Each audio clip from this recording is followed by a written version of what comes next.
Yo, no maniacs. Good morning. Welcome to Nomad Live. All Bears all the time. Hey, guys, man. Hey, shout out to J2K I see in the chat. Black Diamond, who is Petty Murphy, my man. Where Goes One, who was the first one into the show. My God. I saw Brian Hendren. Brian, what's going on? Hope everything's better at home, man. Hope the family's getting better. Hey, listen, we're gonna let a few people trickle into the show before we get all the way into it, before we dive in. Let's talk about what you got planned, Samo, man. What's the plan for tonight? Because I know in my family, the big party happened last night. But for me, unfortunately, people don't eat processed meatballs. Don't eat processed meatballs. If you got something going on and something you need to be doing, don't do it, man. They were no good to me, man. Just really disrupted everything last night. But our big thing was last night, man. Most of everybody was out. New Year's Eve and New Year's Day, pretty much everybody kind of stay at home and pop bottles and eat a little bit. But that's kind of what's gonna happen with me tonight, man. We're gonna just pop a bottle after the show and kind of bring in the new year, man. What you gonna do, son? Nice, that's good stuff right there. Family wants to go to dinner, man. We're gonna go out, have dinner, then come back home and have a bottle for the new year. Probably chill, sit back, wait for the countdown. I think there's a Chappelle comedy special that's supposed to come out today, right? Is that still happening? I heard that. Yeah, it was supposed to come out on Netflix today. I don't know if I haven't looked on there and made sure that they stuck to that. But if they did, that's what we'll be doing. Chilling out, man. It'll be a little chill. It'll be a little chill, man. Chill way to bring in the new year. Last year was hectic for me. I was out, man. Out a little bit too late. Man. I'm probably out to like 5 in the morning. In the morning last year. This year is gonna be a lot different. Sam, hold on, kids. So did anybody come to a conclusion on what your resolution is going to be, or are you still up in the air about that? Nah, man, I might do some type of diet. I don't know if it's gonna be the keto yet, but I'm gonna do some type of diet and then just work it out consistently, man. Did you get the little tip I sent kids about the bread?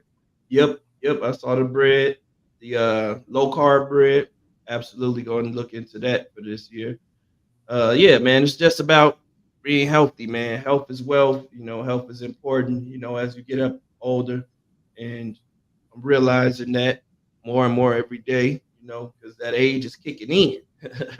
You're about to have a baby, so you better start really thinking about that. You want to be around, you know what I mean? You want to be around. So you get that in. Happy New Year, no maniacs. Happy New Year. For me, if we're talking resolutions, I haven't nailed anything down just yet. I'll be factual about that. It's more for me a question of tricking the wife into into doing keto with me. Because honest to God, she was a godsend and figured out all kinds of keto meals that we could eat. Honestly, I couldn't have done it without her. And I know she watches sometimes. So, baby, let's do keto. And I need you to do all the cooking. This is not going to roll over well later on. But that being said, as far as what the day looks like for me, I was telling these guys, we're gonna party it up here. Last time we thought as I was gonna get smashed, we'll do this Bears game. We'll do pre and post, and all bets are off after that. We're gonna party here at Casa du Keds in Canada, and it should be a good time for all involved. I sent my son out last night to go and get some ingredients, some party favors and stuff, some booze, but mainly just stuff for chili. I looked at him and said, "Hey man, you can cook. You know what's in chili?" He goes, "Yeah, Dad, no problem. I know what's in chili. No big deal." It's like, look, I'm gonna send you a list anyways. So you got a list. You know what I need, but I know you know how to cook chili, so I'm not worried about it. Man, I come downstairs this morning to go and cook the chili and get things started up. And I asked these fellas, what do you think is missing? And the dude goes, beans. I was like, no, we got beans. Nomad goes, chili powder. I was like, no, I got the chili powder. This dude goes to the store, gets every piece of groceries that I need with the exception of ground beef, the main ingredient. So I'm reeling this morning. I'm like, what am I supposed to, man, I jump in my car, go to the grocery store on New Year's, which is a nightmare situation for all. You're well aware. Went to the grocery store, got my ground beef, got the heck out of Dodge, and chili's cooking. We're ready to do it all up. I'm ready to go. I'm also ready for a Bears win today. How about y'all? Sounds good, man. Hey, listen, I'll give you a little detail into where my mind and my heart is at. Everything I'm doing this year is in regards to the expansion of this network, getting into a situation financially so that we can actually expand it, and we can pay our guests, pay our producers, pay everybody, and get this merchandise that we have planned out there onto the market. So that and here's a tip for you guys: we will put Bears merchandise out. We will put Nomad Network branding merchandise out there, but it'll be a lot of stuff that's out there. It's just general merchandising, and we've some of the stuff that we have lined up. You guys got a peek at one piece of it. That's just one thing, but my plan is to really expand the brand, bring in new genres. Right now we're just Bears and Bears football, but we're going to branch it out. So what we need right now is we're on that race to 1,000 subs, and what we need to monetize this thing is 1,000 subs and beyond. And so just if you have not already sub to the channel, please do us that favor and do that, because the quicker we get there, the quicker we can make this thing what we need it to be. And that's what I look forward to doing, is expanding the brand, branching out, and getting into the merchandising side of things, and really starting to make hay with this channel. And I'm very excited about it, because I know what it can do. The guys that are on the panel right now, they've seen some of the gear, and so they have an idea of what it can do. People are going to like that stuff. So it's going to be fun to watch this thing grow. It's going to be fun to watch us grow as we're doing this stuff, man. It's going to be a wild ride on the Nomad Network. It's going to be a lot of stuff coming out of here. And so that's what I'm really looking forward to, is really expanding the brand and really getting us to feel more than we are. And just, people just, that's what I'm looking forward to. But all that stuff aside, man, we came here to talk about football, so I won't hold you any longer. The big news around town happened late last evening. Ian Rappaport reported that he's gotten word that Matt Eberflus is coming back for next year. That set Twitter ablaze, because we have this side of our fan base that is pretty much like knee-jerk reactors. I mean, and I understand that, but you always have to just drop your fandom for a minute and just really consider what the GM and the people above Matt Eberflus are seeing. And so it didn't surprise me one bit hearing that Ian Rappaport reported that Flus is going to come back for another year. What does that mean to the team? Let's just give our thoughts about what we feel about Flus coming back, and we'll talk about what the reflections will be on the team. And Flus coming back, I'm about 50-50 on Flus coming back, as far as that goes. He comes back, I just feel like it kind of handcuffs us a little bit as far as who we can bring in as an offensive coordinator. I could be wrong, though, about that. Like, as long as Flus gets the offensive side of the ball right, man, and he figures out the management of the damn game, man, managing the game within the game and the end of the game, then I'll be good with Flus, man. Like you said, he did keep the guys motivated throughout the year, something you can't say for everyone else on all these other teams that are where the ship is just sinking. I think I can understand the thinking around bringing Flus back, like you all said, because it does, allow for some continuity. And I think that Flus coming back also means that JF1 will be back. Yeah, I'm kind of right where Sam is with all this. Here's the way that I look at it. it bodes a little bit well for us as a team if my dog would shut up. What's up, Ruckus? What's up, man? Clearly somebody's delivering something. Anyways, enough of my dog. Back to Flus. What it kind of does for us is it gives us the opportunity to really rebuild things again. And I mean, just from a coaching staff perspective alone, the team itself is being built around a quarterback, and whether that's Justin or somebody else, the discussion will continue until we have validity there. But underneath Flus, really, he needs a DC. He needs some sort of improvement on the offensive side.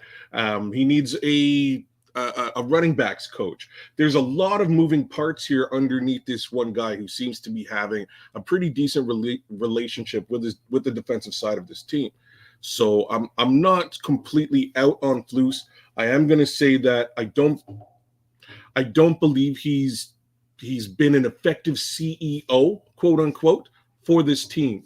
If he's given a second chance to be that CEO, I'm really, really interested in finding out who these subordinates are going to be, because it can't be Lukegetsey really on the offensive side all by himself to read this up again in 2024. There has to be, at the very least, an offensive specialist who comes in to support, help, and potentially call plays or something to that effect.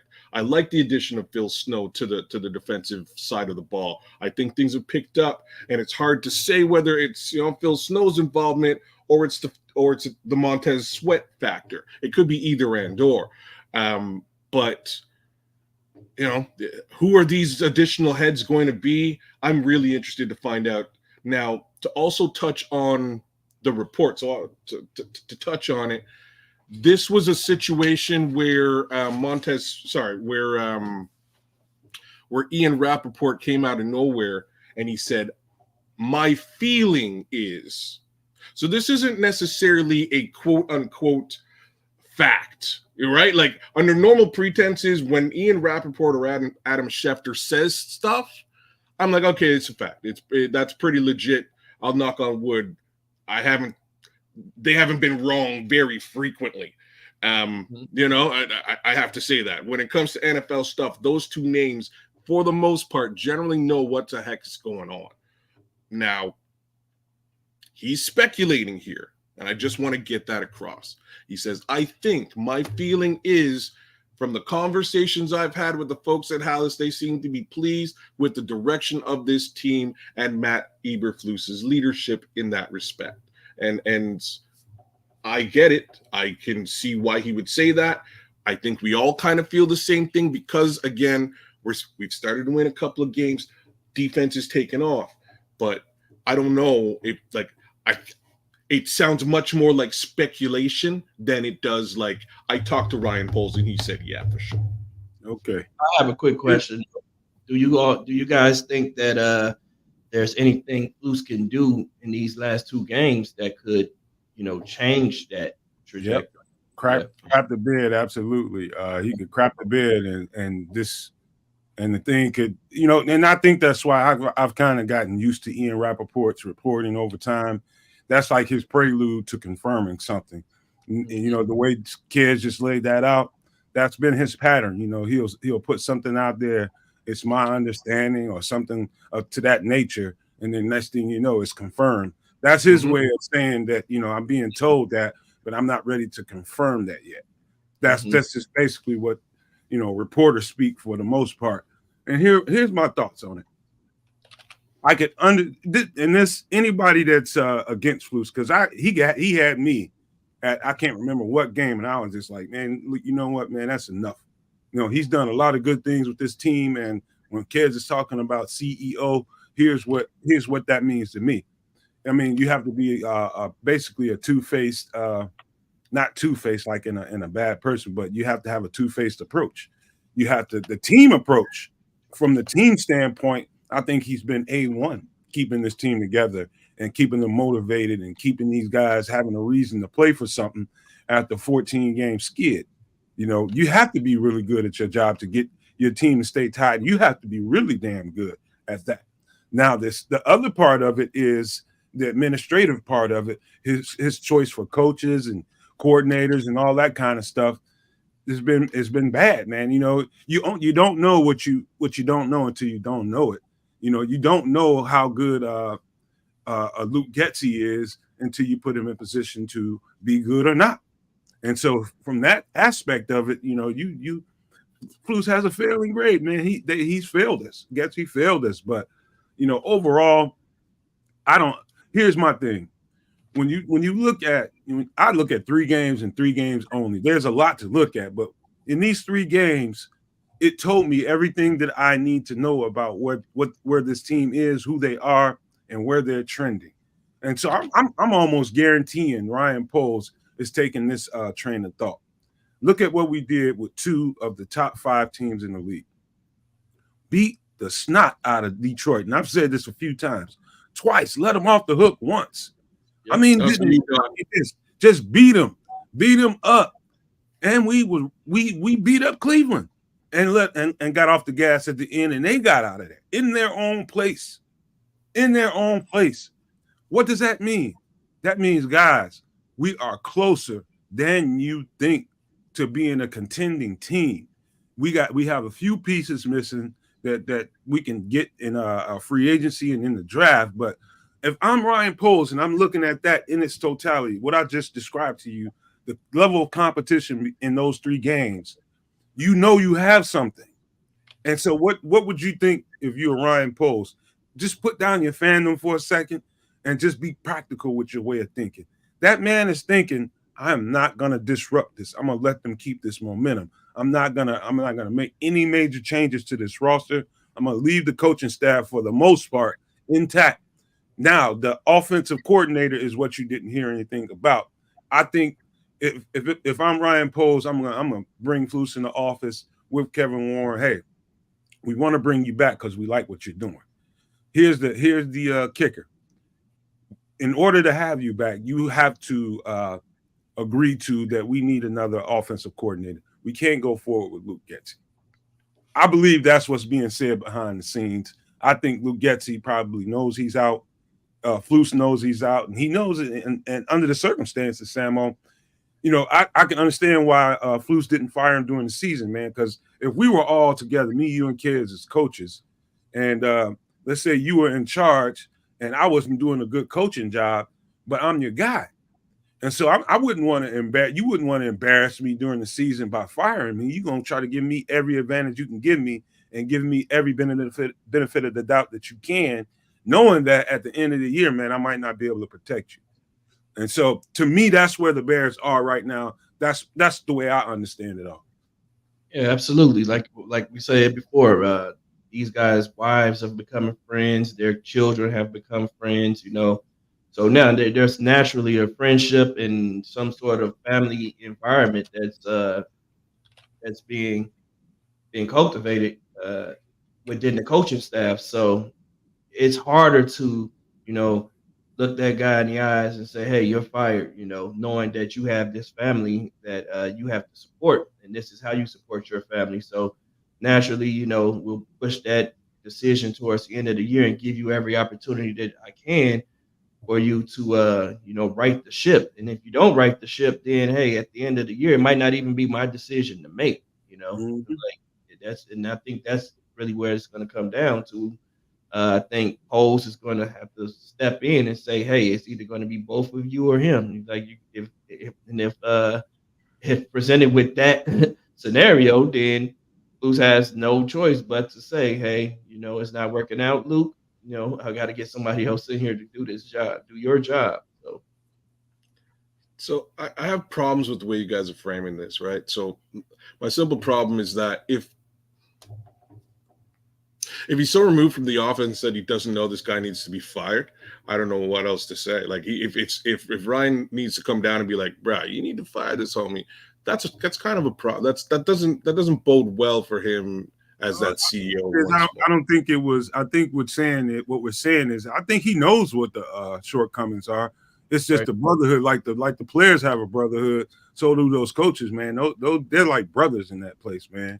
If you are around something like that, you know how connected they are, man. And I know what you're saying there, and I can respect it, but there's other ways around. Like, you know what I'm saying? There's other ways around this where you don't necessarily have to fire your brother. If your brother sucks at the job he's doing, get your brother some help. Get him an assistant. Get him a mentor. Get him, you know what I mean? I don't know. Get him a tool, right? Mm-hmm. Like, get him something that'll help him move forward. If you're worried that he's struggling at what he's doing, do something along those lines. And nothing to that effect has been done. But you know, I'm not gonna mince too many words on the whole Flus retention thing, because I'm not completely averted to it. It's now 100%ly, what does the rest of the coaching staff look like? Because again, no running backs coach, no defensive coordinator, and super duper shaky OC that should probably not be an OC. Yeah, I agree with you kids there. And we don't know if those conversations did happen during the year too, though. Because remember, there was at one point in the year where when we did get the running game on track, Flus was ecstatic about Chris Morgan. So I'm thinking that it made me feel like, you know, maybe Chris Morgan was responsible for being the running game coordinator at that point in time. And, you know, he developed the running game plays and, you know, all the blocking assignments and everything for that at that point in time. That's what it seemed like to me, like he was trying to help this guy out. And, you know, I think Luke is just a little dogmatic in his approach, man, and he wants his system to work and he wants guys to fit into his system as opposed to fitting guys, doing what works for the guys that he has on his team. And as we saw this year, like no one was used to their best ability. We saw regression from a lot of players, from Darnell Mooney, regression, from our running back, regression, from Robert Tonyan, regression. Like none of these players have played to the potential that they have. None of these players have played the way that they played just the previous year or two, you know. So that just tells me that there's an issue with Lukegetsey and what him doing what he wants to do, as opposed to, you know, what works for these players, because these players have proven that they can play in the NFL. They've proven that they can be productive in the NFL. Yet we see guys like Darnell Mooney and Robert Tonyan and can't even think of a running back right now from last year, just have pure regression because he didn't run them in the outside zone running scheme. Now you want to push him up the middle. It's like, why? Like, why? Why not allow this man to do what he was a 5-yard running back, 5-yard per carry running back and doing last year? And, you know, that's all coaching, man. That's a blunder. Hey, kids, I mean, Samo, did you see the presser? I think it was about late last week or early this week. There was a presser that really stuck out to me. I think Coach will know what I'm talking about. Coach T, what's going on, my man? Hey, Coach T. Berlissimo's down there too. Happy New Year, boys. Hey, so in that presser, they were asking him specific questions in regards to the offensive play calling and how much involvement do you have in it? And I can't quote you verbatim what he said, but he said something along the lines of, I'm spending extra time at the facility, not only designing the defense and getting the play calling in for that. Now I'm over here doing the same thing with the offense. So what does that, and he said that more or less. And it goes back to when I think I was talking to Coach on his show, that I was feeling like, and I told you guys that Flus is calling plays on the offense. And so when he said stuff like that, there was a point in this season that he became no longer was confident in Luke and his play calling ability. He was more or less feeling better about what he can call during the game, and he's basically imposing his will on the offense now. And so I think with that being said, that guy's got to do double time inside the building, come in here and stay over and do extra to cover for his guy, which is Lukegetsey, so not to be embarrassed. I said says a lot. I think says a lot. And so Sean just popped up with us, man, and he wants to jump in with us. Oh, the Superback is in the building. Superback. You took a tongue lashing this week, brother. No, what I did was bring awareness. That's what I did. You what? I brought awareness. Hey, I was talking you about on all these radio shows. I was on ESPN. They're talking about me on ESPN. They're talking to me about on the score. A couple different shows. They wrote someone wrote an article about it, about short yardage. And I'm like, I'm just trying to bring to the people what they want. Right. You were Man, right. I was watching the presser when you asked the question, and I didn't. Man, the sound in those pressers is so bad. I couldn't hear you when, like, I didn't recognize your voice when you were asking it, and then he kind of lashed out, and I was like, "Whoa, must be Dan Wiederer," and that was like exactly what went through my head. And as it kind of progressed, and I eventually found out it was you, I was like, "Man, like Sean is all for Justin and is asking the question specifically because, like, those short yardage situations." There has to be a plan. It shouldn't all be on you. There should be a go-to play that you're rocking, a formation that you're pushing. None of that occurs ever. We're throwing darts at the wall at 1 and 2 yard situations. And here's the thing: the reason I kind of gave Justin a pass for lashing out at you was because you put him on the spot, and the spot was, yeah, we don't really. We're not calling that stuff. I kind of have to throw my OC under the bus. So I was like, oh, I see where he's at. That's part of the reason I asked him. That's part of the reason he knew what was going on. I think Justin knew what you were doing, and he knew how it was going to look. I think that's where he was just like, man, you're making me do it again. But, it is what it is. And you were absolutely right in your assessment, man. You were absolutely 100%. And, Samo, back it up for everybody, Samo, back it up and tell everybody what it was all about.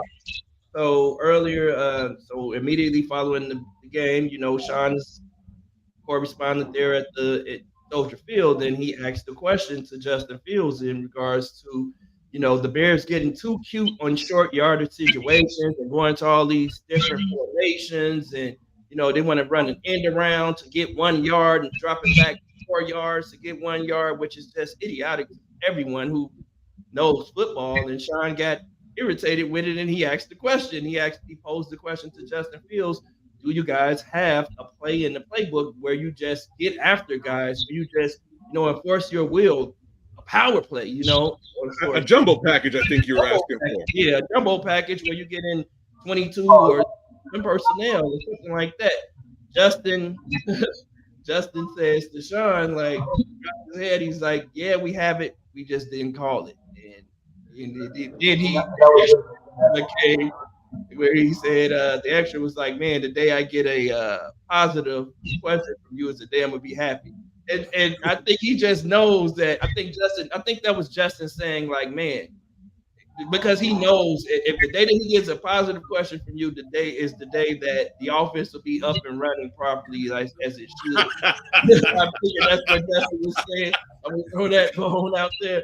But yeah, Sean was absolutely right in his assessment, man. He was right to ask the question, like, man, because it does they have gotten too cute. It's just evolved to stupidity after stupidity, where at the beginning of the year we had Cole Kmet shifting behind into quarterback position and trying to force his way. Cole Kmet's not a power back. Like, that was we did start doing the tush push a little bit towards the middle of the year. We went away from that for some reason. And, it's been terrible, man. We've been terrible in short yardage situations. And like Sean said, we get way too cute in those situations when it's just, man on man. We just have to man up at that point in time. And guys have to, stick their chests out. And, that's your opportunity as an offensive lineman to be the beast that you are. Get low and push. So fellas, Sean, because I know we only got a few minutes with you, man. We were talking about Flus and Ian Rappaport's report. Well, he kind of leaked out, in Ian Rappaport's way. He's saying he's hearing, but in his history goes like that. hear something and he'll leak it out there before he confirms it. And when he confirms it, it's facts. But he's saying that Flus is coming back for another year. I know that we come from different points of view on why. I think it's a good idea to bring him back for continuity's sake. I think we can do. I think you don't disrupt the thing and you keep as much of it together with the way everything is going. We're trending up, man, and I felt like it's the right thing to do. So, what do you think about it? I agree. The one thing is he hasn't lost the locker room, and that's important. Despite the 14-game losing streak, he's kept guys in his corner. He has guys. I just think it's a smart thing to do. I think they do need to make a change at OC, but as far as him keeping it, I think he's the guy for now. Remember, he's the first-time head coach, and he's going to go through his mistakes and his learning curve as well. Just like anybody else who's the first time, anything. So I think it's a good thing. I like him. The players love him. Now and I just want him to get a little more. I don't know. I just want to see him get nasty. And it starts with the head coach. Yeah, you're good. I want him to be a little nastier. Not a jerk, not mean, but just I don't know. It's just something that's a little too nice. Maybe he's sadistic when in the locker room and he flips that switch. I don't know, but it's just I don't know. But overall, to answer your question, I'm happy for that. I'm happy for him. I think it's great that he's coming back. And and people, did you see people already complaining? I'm not going to follow the Bears anymore. I'm not going to this. I'm like, come on, bro. Really? It's crazy.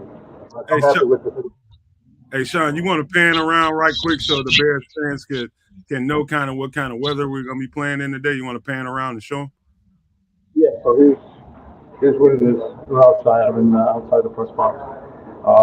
So it's snowy, it's wet snow. It's flurry. It's very flurry. You can see a shot of the lake out that way. No boats, obviously.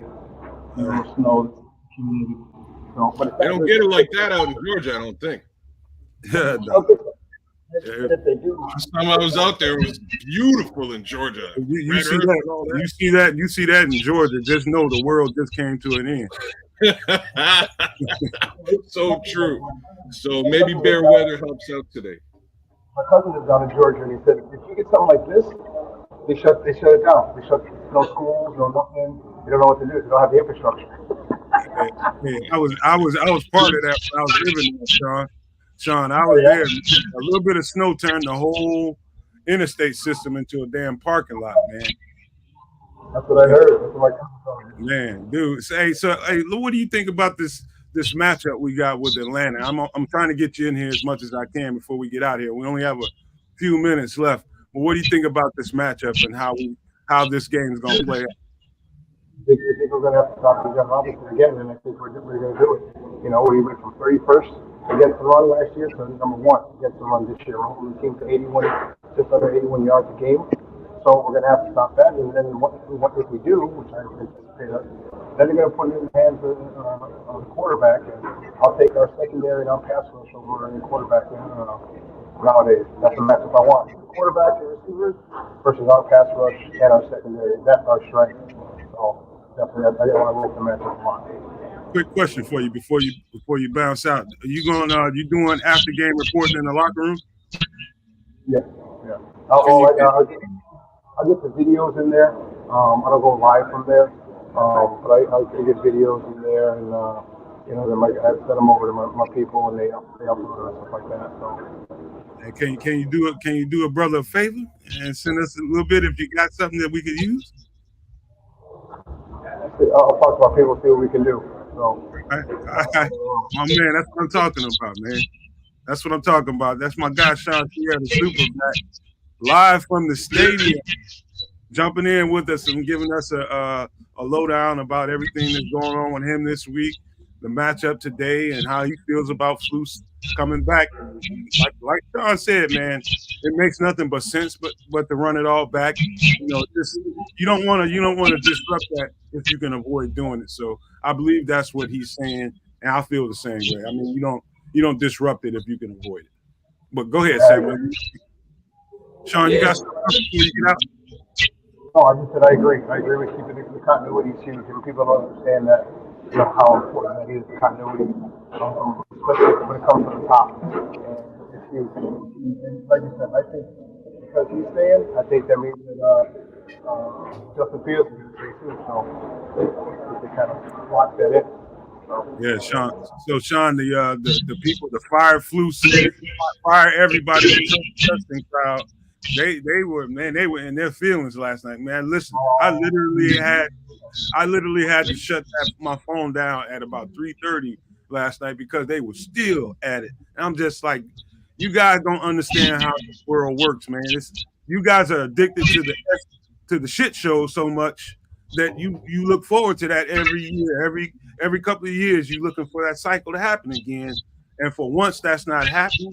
And I think people are frustrated and they don't know what to do. But I definitely think it's the right thing to do. So, Sean, give him a shout out. Tell them where you're at, man. Tell them what you're doing. Give them your handle, man. Give them everything they need to know about you. Cool, man. You can follow me personally at the Sean Sierra. The TSU and then my name, Sean Sierra. Then make sure you follow Sports Zone Chicago on Facebook, on YouTube, on Instagram, we're at Sports Zone Chicago. On Twitter, we're at Sports Zone Shy, CSI, Sports Zone Shy. If you have a Roku TV in the house, you can download Sports Zone Chicago's channel. All right, you can watch us live on the big screen throughout the week. So you can catch us everywhere. Catch me, catch Sports Zone Chicago on all social media platforms. So it was great talking to you guys pre-game. I'm excited. I put some videos of Justin warming up. I'm like, Justin before his huge game today.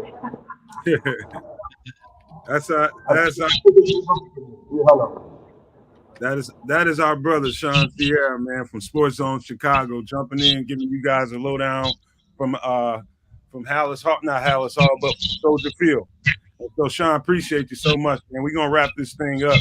We're gonna go around the horn, and I'll talk to you later, Sean. We're gonna go around the horn right quick. Let's give you your final game thoughts. You got any game notes? Anything that stuck out to you? I got a few, so go ahead and let it go, Samo. No, man, not much at all, man. It's just this is another game for us to evaluate. Is how I feel. I know that Ian Rappaport reported what he reported, but I think that this game is going to be part of the evaluation of Matteberflus more than anything, because the Atlanta Falcons are still fighting. You know, they're still fighting for playoff positioning. I think they're in the playoffs because they're running their division, but I think the Buccaneers are pretty close on their tail, so they're going to fight.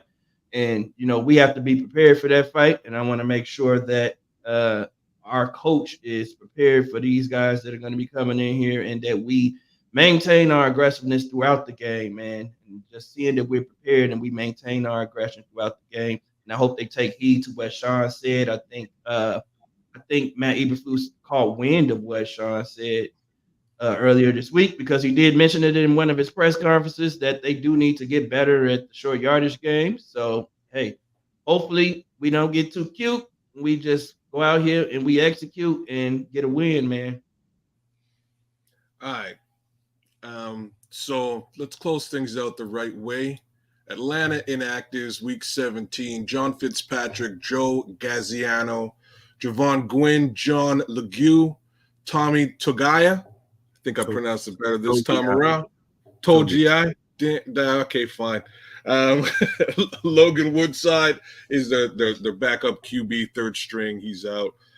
Bears inactives, Darnell Mooney. Oh, Donta Foreman, didn't realize Donta Foreman was out today. That's a good thing I didn't place that bet last night.